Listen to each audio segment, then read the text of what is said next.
gabadhan inta aan la dilin ka hor waxay duubtay muuqaalkan ay ku sheegtay in la dili doono laakiin weli cid og ma jirto sababta loo dilay iyo meesha meedkeeda lagu qariyay waxaan maanta idin wadaagi doonaa sheekada Susan Powell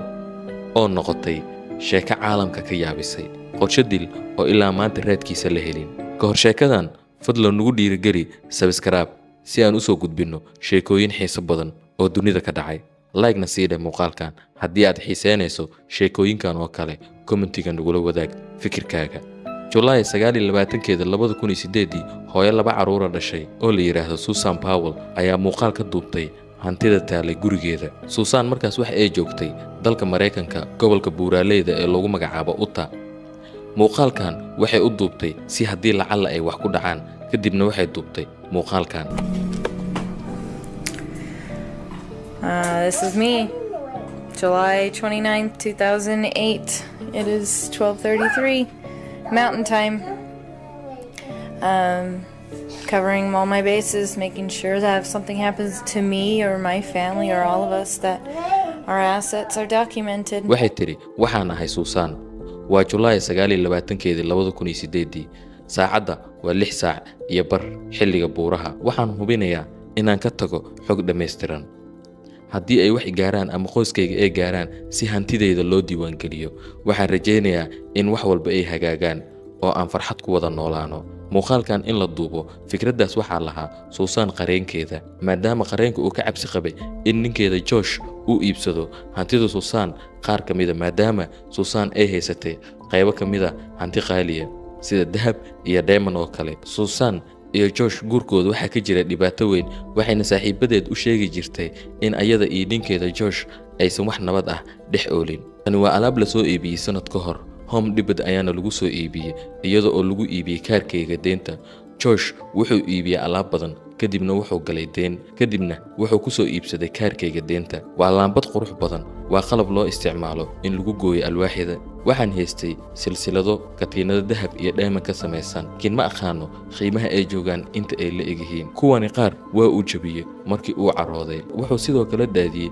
DVD-yadeeda oo dhan inkasta oo Susan kala sheekaysata qareenkeeda inuu raadiyo fursad kale ay ku kala tagi karaan ayada iyo ninkeeda waxay ku wada noolaayeen sidaas ilaa 2009kii kadib sanad iyo bar maalin ay bishu tahay 6 December 2009kii Susan waxay tagtay kaniisadda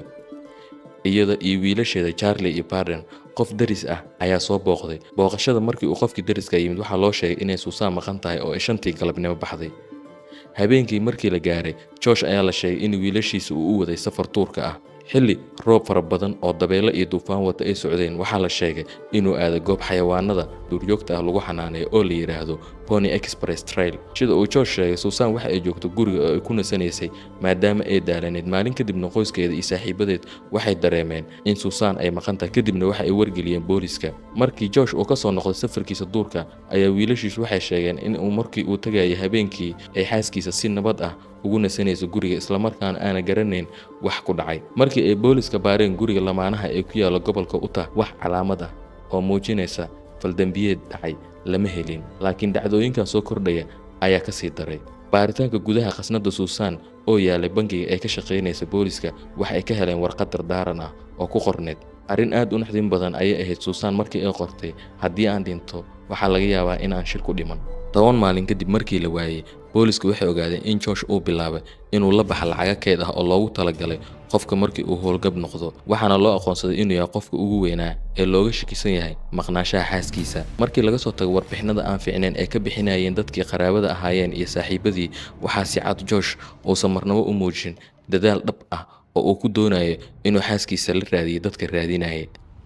intii uu socdo baaritaanka booliska waxay wareys ka qaadeen labadii wiil ay dhaleen lamaanaha laakiin labada wiil aad ayay u yaryaraayeen oo waxba ma aysan garanin laakiin waxay sheegeen in safarka ay ku tageen diyaarad taasna waxa ay booliska murugo gelisay maadaama aysan helaynin wax cadeen ah ama wax raad ah Josh iyo wiilashiisa waxay u guureen gobolka Washington laakiin dawladda waxa ay ka reebtay wiilashii intii baaritaanka uu ku socday Josh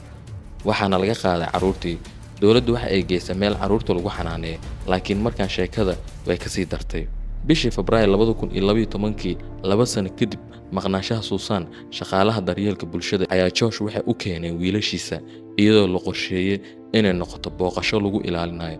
Isla markii ay imaadeen shaqaalaha gobolka, Josh waxa uu xareystay labadiisa wiil waxaana albaabka ka soo xirtay shaqaalaha, kadibna gurigii dab ayuu qabadsiiyay. kadib musiibadaas naxdinta lahayd ee dhacday, booliska waxa ay bilaabeen inay baaritaan ku sameeyaan Josh walaalkiis iyo aabihiis. Booliskan waxa uu caddaatay arrintani inuu ka dambeeyay Josh. laakiin taas waxa ay ka sii dartay markii 2013 uu isdilay Josh walaalkiis Michael. 10 sano kadib, aabaha Susan waxa uu ku guuleystay dacwad uu ku qaaday gobolka Washington isagoo helay 100 milyan. waxa uu ku dacweeyay inay ilaalin waayeen caruurta uu awoowaha u yahay. waxa uu qayb ka mid ah lacagtaas siiyay meel lagu xanaaneeyo caruurta lagu haayo dadka qoysaskooda isdagaalay ama rabshadaha faamiliga ah ka dhex dhacay. Susan muuqaalka ee duubtay ee muujinaya hantideeda waxa uu helay falcelin kala duwan. Susan markii ay tiri muuqaalkan waxa uu duubayaa just in case inay wax igu dhacaan, waxay dadka isweydiiyeen haddii ay hore u ogeed in ninkeeda sameyn karo waxaan iyo haddii kale maxay u baxsan weysay ama ay u dacwey weysay. Sanadihii la soo dhaafay, aabaha Susan waxa uu aaday meelo loogu tilmaamay in gabadhiisa lagu qariyay, laakiin ilaa iyo hadda meel run ah oo gabadhiisa lagu duugay ama lagu aasay ma jirto. raad walba oo la helayna waxa uu noqday been. Susan sheekadeeda ilaa iyo hadda meeshii lagu qariyay ama meeshii lagu aasay ama cidii dishay waa qarsoodi, welina waa la raadinayaa. 15 sano kadib, cid ogaata ma jirto Susan sheekadeeda saxda ah ama qofkaasi meesha uu ku aasan yahay. fadlan haddii aad jeclaan lahayd sheekooyin sidaan camal ah inaan soo badino, nagula wadaag commentiga, subscribe-tana ha naga ilaawin. mahadsanidin.